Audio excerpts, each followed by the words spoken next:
재직이란 예수 그리스도를 구주로 믿는 성도들의 모임 중에서 조직을 구성하기 위해서 재직을 구성을 합니다. 그래서 재직에는 크게 이제 항존직과 그 다음에 1년 단위로 이제 임명을 하는 이런 단어를 좀 쓰는 거 좀 그렇지만 임시직이 있습니다. 그래서 항존직은 죽을 때까지 하는 직분이 아닙니다. 이거는 교회가 존재하는 한 교회 안에서 교회 안에서 항상 맡는 직분이라는 뜻입니다.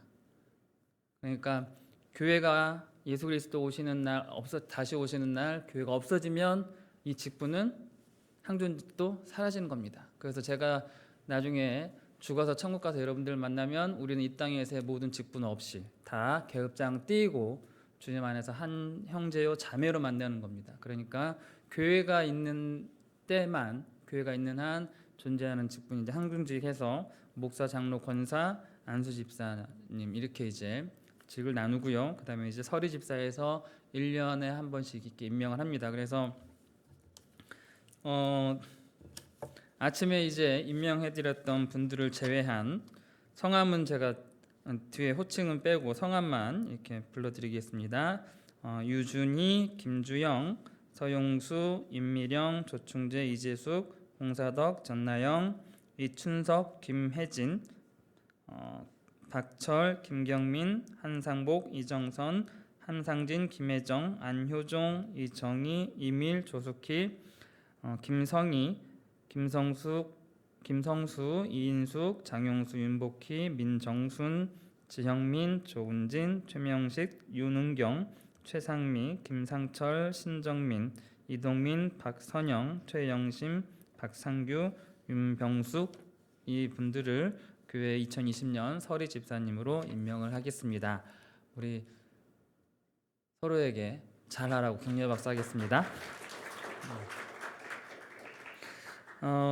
재직을 세우는 이유는 두 번째를 보시면 예루살렘 교회에서 일곱 집사를 세우는 것에 대한 그 일곱 집사님을 세웠던 그 본을 따라서 교회 일을 서로 나누어서 함께하기 위해서 재직을 세웁니다. 그렇기 때문에 어느 한 부분이 뭐 중요하지 않고 어느 한 부분이 중요하다 그런 건 없습니다. 교회의 모든 조직은 다 중요합니다. 그래서 우리나라는 장로하면은 나이 드시고 뭐 속된 말로 뭐 돈 많이 헌금하신 그런 분이라고 생각하면 그건 큰 오산입니다. 미국 교회는 각 세대마다 장로가 있습니다. 20대 장로, 30대 장로, 40대 장로, 50대 장로 그렇게 장로들이 각 세대 장로들이 있는 교회도 있습니다. 그렇기 때문에 장로에 대한 그런 고정관념도 한국교회도 좀 많이 좀 깨야 될 필요가 있다고 봅니다. 그래서 이제 일꾼을 세워서 서로 협력하고 또 제가 기도했던 것처럼 한 사람 한 사람이 살아있는 교회고 그 살아있는 교회가 보이는 이 창공교회를 구성하고 있기 때문에 서로가 협력해서 이 보이는 교회와 또한 움직이는 교회를 서로 돕는 유기적인 관계를 만들기 위해서 재직을 세웁니다. 그래서 에베소서 4장 11절로 12절 말씀에 보시면 이런 이유가 나와 있습니다. 그래서 이제 재직이란 어떻게 살아야 될까? 첫 번째가 이제 가장 우선시 되는 건 예배입니다. 예배가 없이는 성도가 존재할 이유가 없겠죠. 그래서 아브라함 예배에 제가 예를 들었는데 창세기 12장 7절을 보면 여기가 뭐냐면 아브라함이 제단을 쌓는 그 장면입니다. 한번 보실까요? 창세기 13장 18절 말씀 한번 보겠습니다. 창세기 13장 거기 나와 있는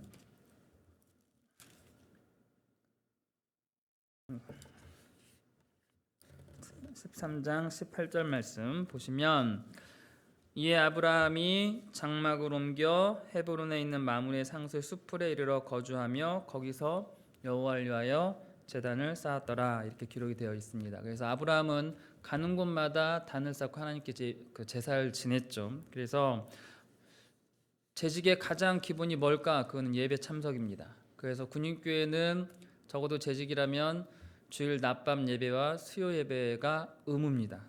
의무.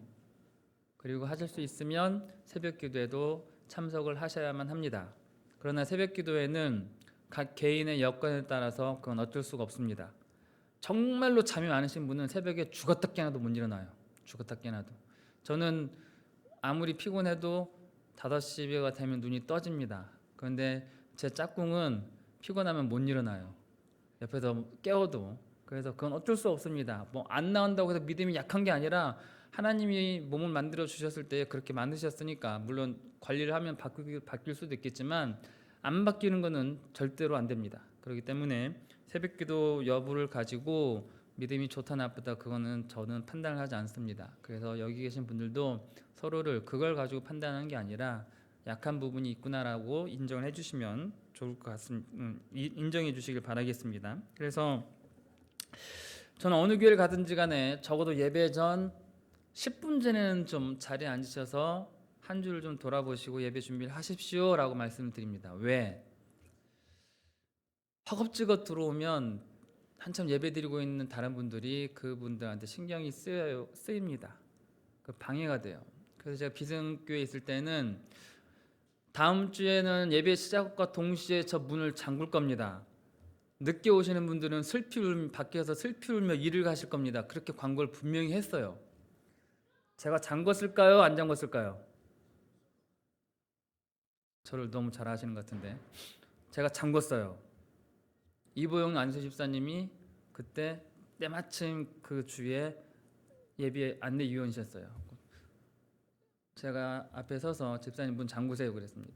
그리고 기도인도 끝난 다음에 문을 열어드렸습니다. 들어오시는 분들이 겁내 쪽팔렸을까요? 당당히 들어오셨을까요?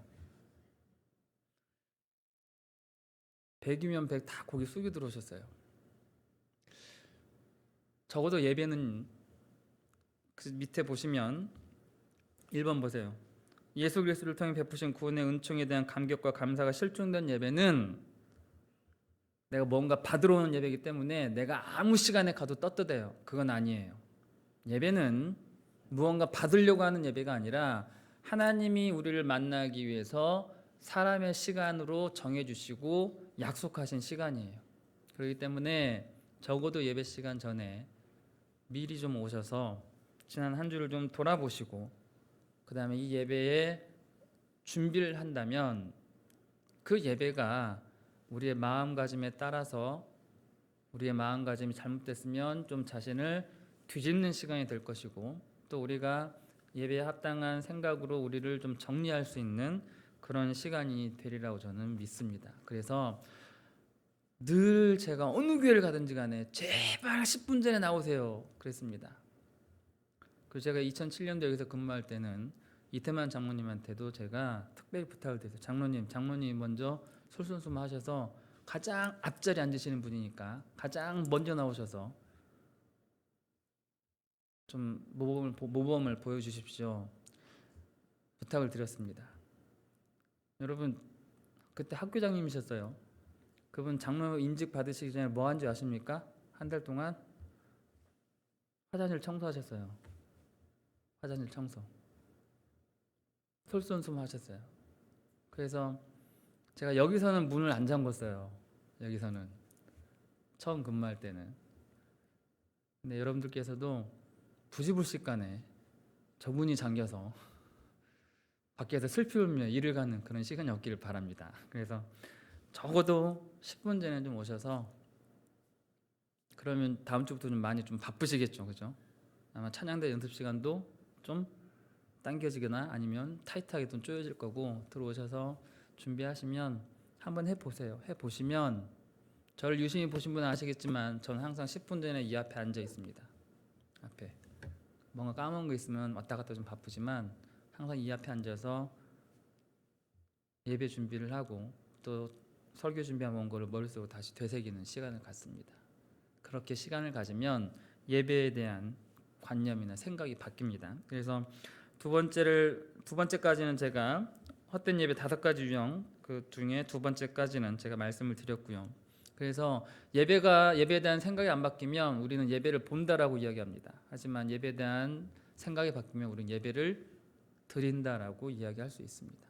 그럼 예배를 드리면 하나님께서도 그곳에 임재하셔서 저와 여러분들의 마음을 그리고 저 여러분들을 만나주시는 그런 시간이 되니까 꼭 다음 주부터는 한번 힘드실 거예요. 10분이 안 되면 5분이라도 한번 땡겨보세요. 5분이라도 땡기셔서 이 자리에 좀 나오셨으면 좋겠고, 3번을 보시면 잘못된 동기로 드리는 예배 그렇게 나옵니다. 그래서 말라기 1장 6절로 10절 말씀에 보면 이스라엘 사람들이 그냥 형식적으로 드리는 예배 형태에 대해 하나님이 질타를 하세요. 질타를. 그냥 매일 드리는 예배다 보니까 뭐 똑같지라는 생각을 하니까 하나님이 질타를 하시는 장면이 나옵니다. 그래서 그 말씀 중에 보면 그래 니들도 나한테 이런 식으로 예배 드리니까 나도 그냥 니들 하는 식으로 나도 하련다 그렇게 말씀을 하세요. 사랑의 반대말이 뭘까요? 질투? 아니에요. 무관심이에요. 사랑의 반대말은 무관심이에요. 그냥 하나님이 너희도 이렇게 하니까 나도 너희들 좀 해버릴게라는 이 말은 그래 너희들이 나한테 무관심하니까 나도 너희들한테 무관심할게라는 말씀이세요. 이거는 자식 중에서 제일 불쌍한 자식이 누굽니까? 버려둔 자식이에요. 버려둔 자식. 그런 것처럼 잘못된 동기로 예배 드릴 때 하나님은 우리를 그냥 버리십니다. 왜? 니들 말고도 나 찾는 사람들 많은데 내가 굳이 형식적으로 드리는 그 예배에 내가 이제 싫다라고 말씀을 하신다는 거죠. 그 다음에 4번을 보면 두 마음으로 드리는 예배입니다. 예배 드리는 시간에도 우리는 사람이기 때문에 세상의 온갖 생각들이 머릿속에 왔다 갔다 합니다. 내가 가스불은 잠그고 왔나? 내가 어제 한 주간 동안에 또 만약에 부부싸움을 했을 때에 그 앙금이 아직도 남아있으면 예배 시간에도 내 옆에 있는 남편이나 아내가 정말 꼴보기 싫어집니다. 그러면 더불어서 그 만남을 해주신 하나님도 꼴보기 싫어집니다. 저도 아내랑 여기 있을 때 기억이 나요. 여기 있을 때 아내랑 막 주일날 아침에도 대판하고 나와요. 그러면 그날 설교가 될까 안 될까요? 희한하게도 그날 설교는 잘 돼요.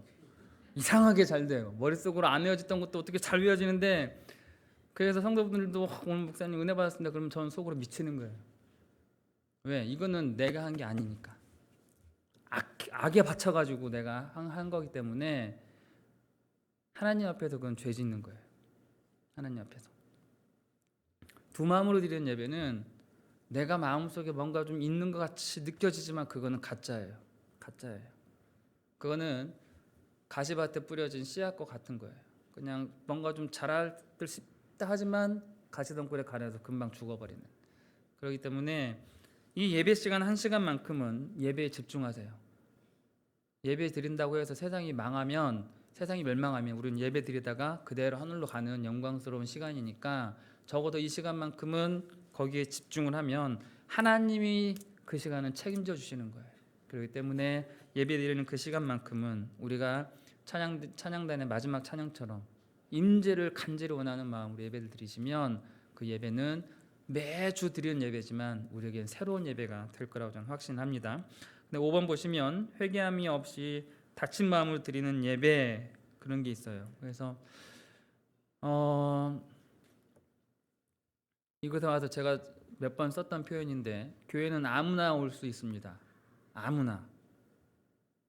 우리가 생각하기에 정말 저런 사람들까지도 하나님이 받으실까라는 그런 사람도 올 수 있는 곳이에요. 그러나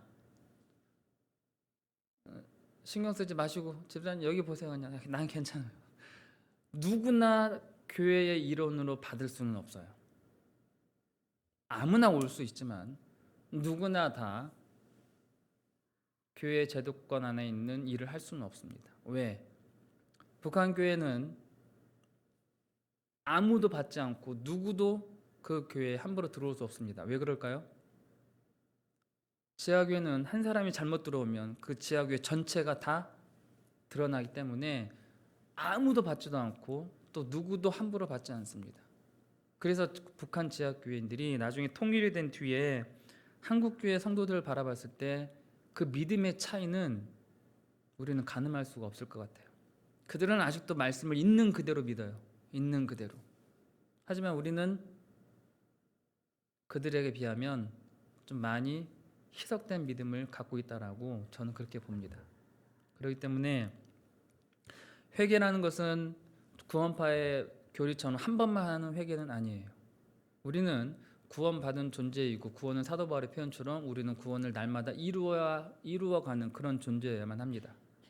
그렇기 때문에 하나님 앞에서의 회개는 매 순간순간 돼야만 하고 그 회개를 통해서 내 자신이 다시금 갈고 닦아지는 겁니다. 철이 철을 날카롭게 하는 것처럼. 그래서 늘 기도 인도하시는 분들이 우리의 잘못을 하나님 앞에 구하는 기도는 그게 딱 맞는 기도입니다. 그래서 우리의 기도도 감사의 기도 다음에 회개의 기도가 따라 나가는 게 정상이고 그 회개의 기도를 통하여서 그럼에도 우리를 용서하시는 주 앞에 다시금 은혜를 간구할 수 있는 기도가 그렇게 나오는 겁니다. 그렇기 때문에 회개함이 없는 다친 마음으로 드리는 예배를 우리는 이제는 떨칠 그런 시간이 됐죠. 그 다음에 예배 때에 반드시 이제 헌금이 주어집니다. 헌금에 대해서는 말하기도 그렇고 듣는 여러분들도 그렇습니다. 그런데 성경 한 구절을 좀 찾아보겠습니다. 사도행전 4장 32절로 35절 말씀 한번 찾아보겠습니다. 사도행전 4장 32절부터 35절까지 말씀. 자, 찾으셔서 우리 같이 한번 읽어보겠습니다. 사도행전 4장 32절로 35절까지 말씀 같이 읽습니다. 시작. 믿는 무리가 한 마음과 한 뜻이 되어 모든 물건을 서로 통용하고 자기 재물을 조금이라도 자기 것이라 하는 이가 하나도 없더라. 사도들이 큰 권능으로 주 예수의 부활을 증언하니 무리가 큰 은혜를 받아 그 중에 가난한 사람이 없으니 이는 밭과 집이 있는 자는 팔아 그 판 것의 값을 가져다가 사도들의 발 앞에 두매 그들이 각 사람의 필요를 따라 나누어 줌이라. 아멘. 공산당을 창시한 칼 막스는 이 구절을 읽고 그는 공동 사회를 꿈꿨습니다. 그래서 공동으로 일하고 공동으로 얻고 공동으로 분배하는 공산주의를 여기서 얻었습니다. 그런데 중요한 건 뭐였느냐? 이들이 왜 이렇게 했냐 하는 것을 칼 마르크스는 간과했습니다. 이들이 왜 자기들의 재산을 팔았을까요? 성령이 마음을 주셨기 때문에. 그런데 이들이 전 재산을 팔았을까? 아니에요. 재산을 팔아서 잉여 재산, 즉 자기가 쓸 수 있는 재산은 자기도 먹고 살아야 되니까 자기가 쓸 수 있는 재산 외에 그 더 많은 것들은 그가 포기하고 사도들에게 가져다 줬다는 뜻입니다. 그들이 사도들에게 가져다 줬을 때에 어디에 놓았는지 35절 말씀 참 보세요. 35절 말씀을 보면 사도들의 어디에 두었습니까? 발은 어디에 있죠? 땅바닥에 있죠. 물질을 가지고 온 사람들이 물질을 어떻게 생각을 했는지 이 시점이 중요합니다. 사도들의 손에 올려놓은 게 아니에요. 그럼 손은 허리죠. 이렇게 받쳐야 되죠. 물질을. 그래서 사도들의 발 앞에 내려놨습니다. 그 말은 무슨 뜻이냐? 그들이 생각하는 물질은 땅이라는 거예요. 가장 밑에 있는 게 물질이지 우리가 떠받들고 살아야 될 게 물질이 아니다라는 것을 보여줍니다. 헌금 생활을 어떻게 해야 됩니까? 이 관점에서 보시라는 의미에서 말씀을 드리는 거예요. 목사가 성도들을 볼 때 헌금 생활을 볼까 다들 궁금해 하시겠지만 저는 어느 교회를 가도 잘 안 봅니다. 언제 보냐면 부득불 직분을 세울 때에 군정 목사단에서 정해준 규칙이 있기 때문에 헌금 생활을 봅니다. 그 외에는 저는 교인들 헌금 생활 보지 않습니다. 왜? 헌금 생활은 각자의 몫이기 때문이에요. 누군가는 삶이 힘들어서 먹고 살아야 되니까 하나님 앞에 11조 생활도 못할 수 있고 헌금 생활도 못할 수 있습니다. 하나님은 그걸 충분히 이해하세요. 그걸 가지고 사람이 뭐라고 하면 그거는 아픈 사람의 아픈 지체를 돕는 게 아니라 그거는 상처내는 일입니다. 그렇기 때문에 헌금에 관해서는 저도 말을 하지 않습니다. 그런데 딱 한 번은 해요. 1년에 한 번. 언제? 제주교육 때. 물질은 초대교회 성도들이 물질을 보는 관점은 이랬습니다라고 가르칩니다. 그래서 여러분들께서도 내가 헌금 생활을 어떻게 해야 될까 한번 고민이 되시면 오늘 읽었던 사도행전 4장 32절로 35절 말씀을 한번 깊이 묵상을 해보세요. 그러면 그 여러분들의 마음속에 묵상을 할 때 하나님이 감동을 주시면 그 감동대로 하시면 됩니다. 남의 눈치 보면서 헌금하는 건 그거는 절대로 성경적이지가 않습니다. 힘들어서 정말로 입에 풀칠도 못하는 사람들이 분에 넘치게 헌금을 하고 나중에 더 힘들어지면 그거는 시험밖에 안 됩니다. 그렇기 때문에 여기 계신 분들도 누구의 눈치 보지 마시고 헌금 생활과 기도 생활은 하나님과 나와의 관계입니다. 하나님과 나와의 관계. 그렇기 때문에 하나님과 나와의 관계를 깊이 묵상하시면 하나님께서 여러분들에게 분명히 마음에 감동을 주실 거고 감동 받은 대로 하시면 돼요. 아시겠죠? 그리고 왜 저 사람 안 할까라는 생각하지 마시고 하나님과 나와의 관계를 잘 정립하시면 내가 그 사람을 어떻게 도울 수 있는 방법이 가로 십자가입니다. 그게 지체를 돕고 이해하고 또 사랑하는 방법이니까 여러분들이 꼭 이런 방법으로 해주시길 바라겠습니다. 그 다음에 재직의 생활 중에 이제 기도 생활이 따라서 오는 건 당연하겠죠. 기도는 여러분들이 지금 보시는 것처럼 내용이 다 정리해드렸습니다. 그러니까 집에 가서 한번 읽어보시고 언젠가 말씀드렸던 것처럼 기도는 하나님과의 뭐라고요? 대화예요. 그렇기 때문에 나 혼자 일방적으로 막 하고 예수님의 이름으로 기도드립니다라고 끝내는 게 아니라 뭐라고 말씀드렸죠? 제가 하나님께서도 저 여러분들에게 말씀하실 시간을 좀 드리세요. 그래서 가장 좋은 건 주여 말씀하옵소서 종이 듣겠나이다. 적어도 10분을 기도했으면 옛 신앙의 선배들은 10분 이상 침묵하며 하나님의 음성을 기다렸습니다. 한국 사람들은 솔직히 그게 잘 안 돼요. 제가 여기 계신 분들 성격이 급한지 안 급한지는 알 수 있는 방법이 딱 하나 있습니다. 쉽게 커피 자판기를 가보면 알 수 있어요. 성질 급한 분들은 눈과 동시에 손이 어디로 갈까요? 컵 나오는 데 딱 가 있어요. 더 급한 분들은 이미 나오진 않는데 이렇게 꺼내다가 떨어지는 커피물에 손이 대기도 합니다. 저도 군에 있을 때에 성도분들과 함께 커피 자판기 앞에 가서 그런 걸 많이 봤어요. 저분이 성질이 급하구나. 눈과 동시에 빼려고 하는. 그렇기 때문에 기도 생활도 자기 성질대로 갑니다. 하지만 그 성질을 좀 죽여야 될 필요가 적어도 내가 하나님께 무언가 아뢰는 기도를 했다면 하나님도 나에게 말씀하실 시간을 좀 드려야 된다라는 건 이거는 인간적인 관계에서도 필요하니까 여러분들이 또 기억을 하셨으면 좋겠고 이제 여기 계신 모든 분들이 이제 앞에 나오셔서 기도를 하실 거예요. 이건 대표 기도가 아니라 기도 인도입니다. 왜? 모든 성도들의 마음을 대변해서 자기가 한 분이 나오셔서 기도를 하기 때문에 대표 기도가 아니라 그 성도들의 마음을 하늘로 올려드리는 기도 인도예요. 그래서 주보에도 보면 저희 교회 주보에도 예배 기도 그렇게 나와 있습니다. 이건 좋은 표현이에요. 그렇기 때문에 여기 나오셔서 기도 인도 하시는 분들에 대해서 이제 몇 가지 주의점을 이렇게 좀 드리고자 합니다.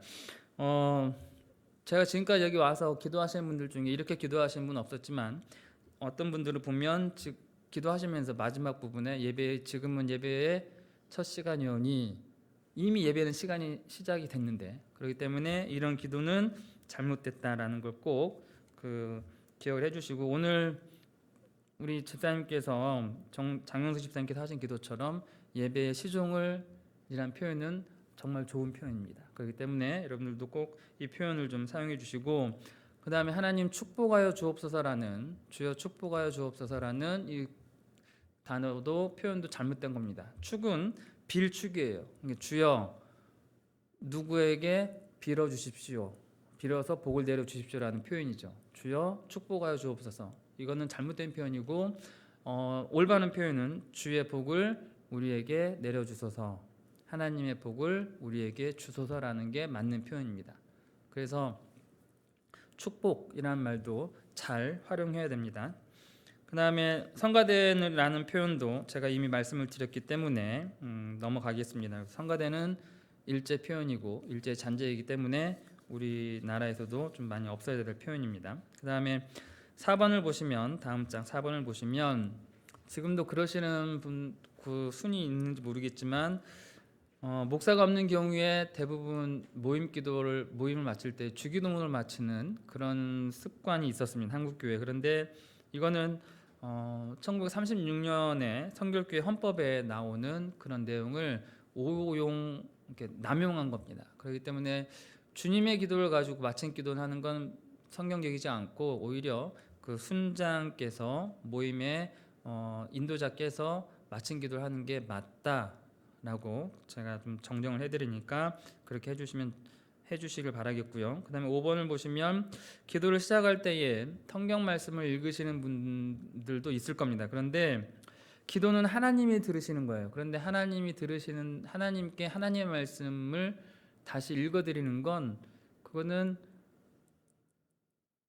성경적이지가 않습니다. 그래서 밖에 있는 모든 기독교 교회에서도 이거를 금지하고 있습니다. 그래서 2016년에 군정 목사단 수련회에서 이걸 바로 잡았는데 지금 아마 들으셨으면 고치시고, 만약에 그 습관화되신 분이 있다면 앞으로는 기도하실 때, 적어도 기도 인도를 하실 때에는 기도의 초반부에 성경을 읽는 것은 이제 금해 주시기를 부탁을 드리겠습니다. 그리고 6번을 보시면 기도할 때 마칠 때 이제 기도 드렸습니다, 기도했습니다라는 과거형보다는 기도는 현재 진행형이 맞습니다. 그래서 기도 드립니다, 또 그 다음에 치유를 바랍니다, 기도합니다라는 그런 표현으로 우리가 좀 기도의 끝맺음을 바꾸시기를 부탁을 드립니다. 그래서 처음에는 좀 저도 아직까지도 기도했습니다 그런 표현이 입에 익어요.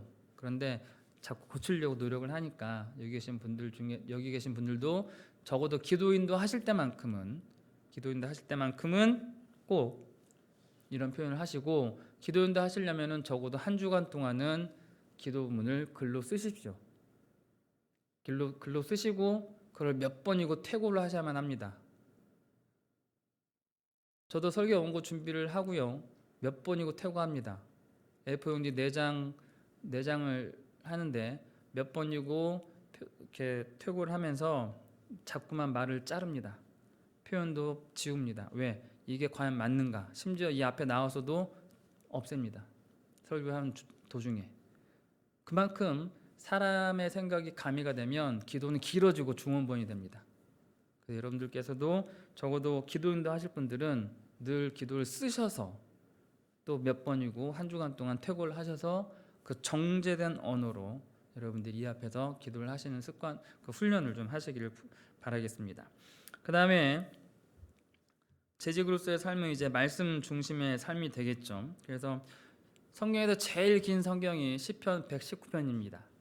근데 이 119편은 처음부터 끝까지 히브리어 알파벳, 영어로 치면 ABCD로 되어 있는데 처음과 끝까지 그 알파벳의 그 알렙, 베드, 김멜, 달렙이라는 그 순서대로 5절에 한 번씩 그 단어가 등장을 합니다.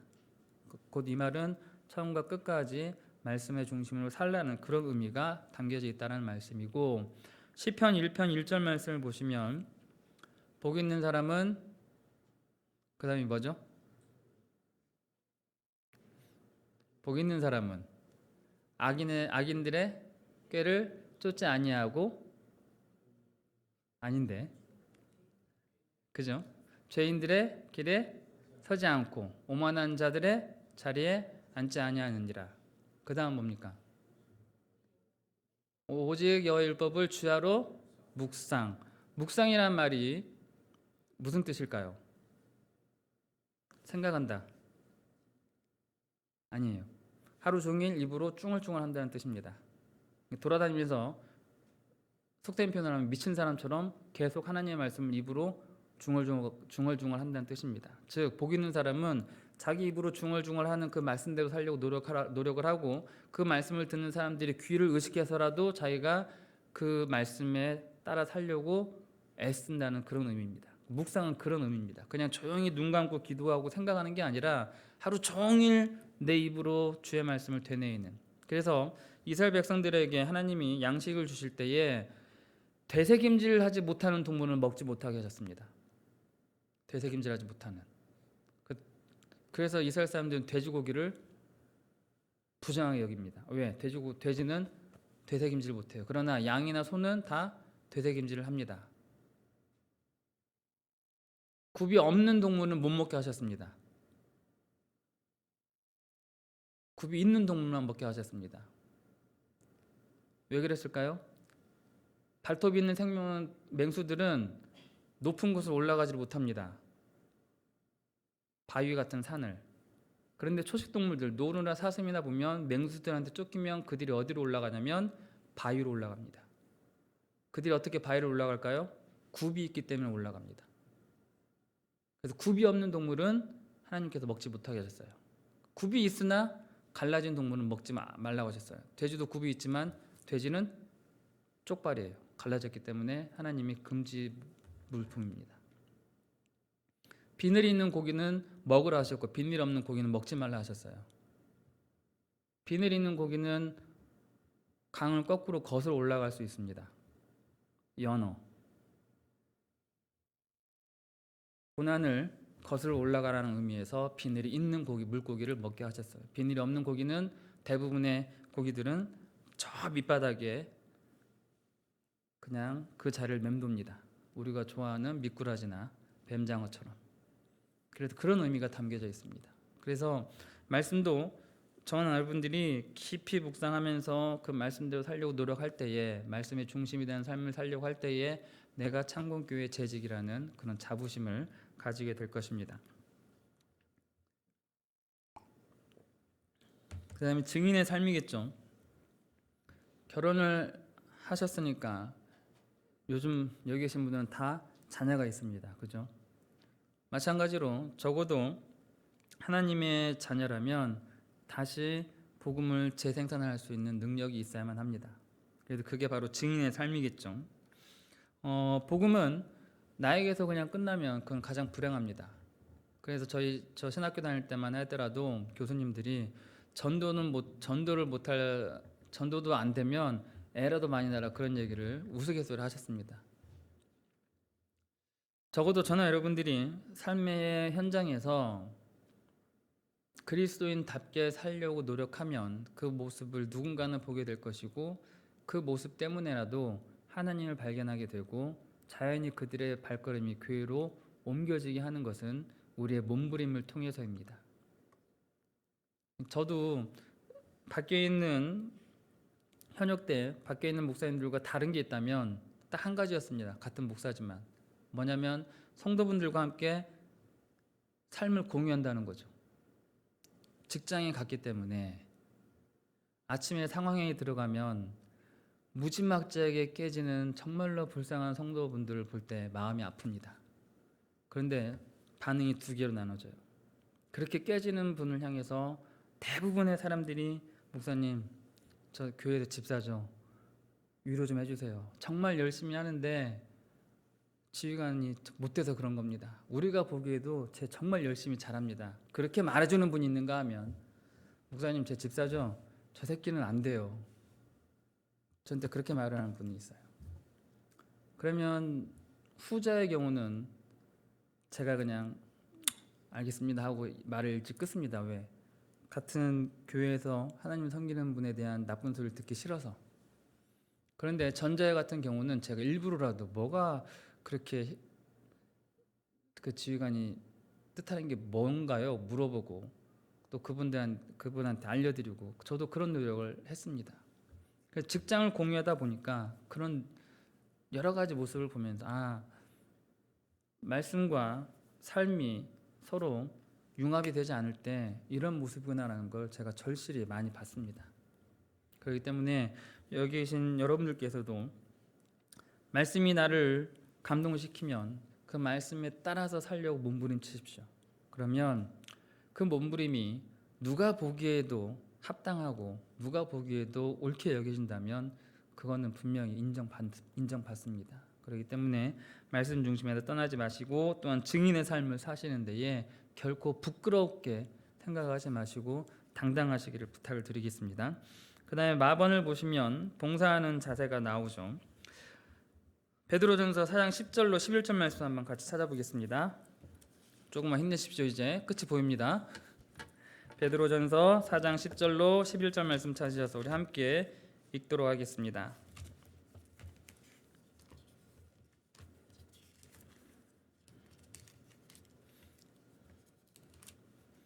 베드로전서 4장 10절로 11절 같이 읽겠습니다. 시작. 각각 은사를 받은 대로 하나님의 여러 가지 은혜를 맡은 선한 청지기 같이 서로 봉사하라. 만일 누가 말하려면 하나님의 말씀을 하는 것 같이 하고 누가 봉사하려면 하나님이 공급하시는 힘으로 하는 것 같이 하라. 이는 범사의 예수 그리스도로 말미암아 하나님이 영광을 받으시게 하려 함이니 그에게 영광과 권능이 세세에 무궁하도록 있느니라. 아멘. 봉사하는 자세에 대해서 가장 잘 표현하고 있는 성경 구절입니다. 11절 말씀을 보시면 만일 누가 말하려면 어떻게 해요? 하나님의 말씀을 하는 것 같이 하고 누가 봉사하려면 어떻게? 하나님이 공급하신 힘으로 하는 것 같이 하라. 이거는 그렇게 하라 그렇게 보이려고 노력해라 그런 게 아니라 그런 힘으로 하라라는 의미입니다. 내 생각대로 교회 일을 하면 분명히 그거는 어렵습니다. 저도 목회를 하면서 목사에게 가장 유혹이 올 때가 뭔지 아십니까? 성도분들이 모든 말에 다 따라줄 때 목사는 유혹에 쉽게 빠져듭니다. 목사를 가장 교만하게 만드는 말이 뭔지 아십니까? 오늘 말씀 은혜 받았습니다 이 말입니다. 물론 저에게도 큰 힘이 되지만 이 말처럼 목사를 타락시킬 수 있는 말은 검의 양날처럼 위험합니다. 그래서 성도분들이 저에게 은혜를 받았다라고 말씀해 주시면 저는 두 가지를 생각합니다. 오늘 들은 말 빨리 흘리기. 두 번째, 더 열심히 깊이 말씀 묵상하기. 이 두 가지를 늘 생각합니다. 마찬가지입니다. 교회에서의 모든 일을 할 때에는 하나님의 말씀을 맡은 자답게 그리고 봉사할 때도 하나님이 공급하신 힘으로 그렇게 해야만 교회는 분란이 사라지고 없어집니다. 물론 교회는 사람이 모인 곳이기 때문에 모든 의견이 다 들어올 수밖에 없습니다. 그러면 어떻게 해야 될까요? 그 의견은 다 들어야만 합니다. 옆에 있는 모든 성도들이 다 듣고 그 다음에 어떻게 해야 될까요? 기도해야만 합니다. 하나님, 어떤 집사님이 이런 의견을 내셨고 어떤 집사님이 이런 의견을 내셨고 어떤 집사님이 이런 의견을 내셨으니 이 모든 의견 가운데에 가장 합당한 의견이 무엇인지 우리가 구분할 수 있는 지혜를 주옵소서라고 기도하고 거기에서 가장 합당한 것을 뽑으면 되는 겁니다. 무시하는 게 아니라 다 듣고 언젠가 저희가 다시 그 부분에 대해서 설교할 시간이 있을 겁니다. 초대교회 모습을 통해서. 그렇기 때문에 봉사하실 때에도 마찬가지로 늘 관점은 내 관점이 아니라 하나님의 관점에서 그리고 하나님의 눈으로, 손으로, 발로 하시기를 부탁을 드립니다. 마지막 4번입니다. 교제하는 삶은 이런 거죠. 지체의식이죠. 지체. 즉, 내 옆에 있는 분들은 내 손과 발 역할이야 라고 생각하면 오산이고 저분들은 내 부족한 부분을 채워주시는 분들이야. 내가 눈에 보이지 않는 손이 하나 없기 때문에 저분들은 내 손 역할을 하시는 분들이야 라고 생각을 하라는 의미입니다. 내가 부려먹을 수 있는 존재가 아니라 나의 부족함을 채워주고 내가 영적인 손이 없을 때에 저분들이 기도를 통하여 나를 도와주는 손이시고 내가 발이 없을 때에는 저분들이 내 발이 되어주시는 그런 기도의 동역자들이다. 신앙의 동역자들이라는 그런 의미로 서로 교제하라는 의미입니다. 그래서 코람데오라는 말은 면전의식입니다.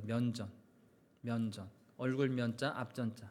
내가 항상 하나님 앞에 있다는 그 의식으로 다른 사람을 대하시면 결코 그 사람에 대해서 함부로 우리가 평가할 수 없겠죠. 교제는 그렇게 하는 겁니다. 교제는. 그렇기 때문에 지체의식을 가지시고 또 그 지체의식이 누구 앞에 있는가? 하나님 앞에 있다는 사실을 늘 명심하시길 부탁을 드립니다. 그러면 사람인지라 험담도 할 수 있겠죠.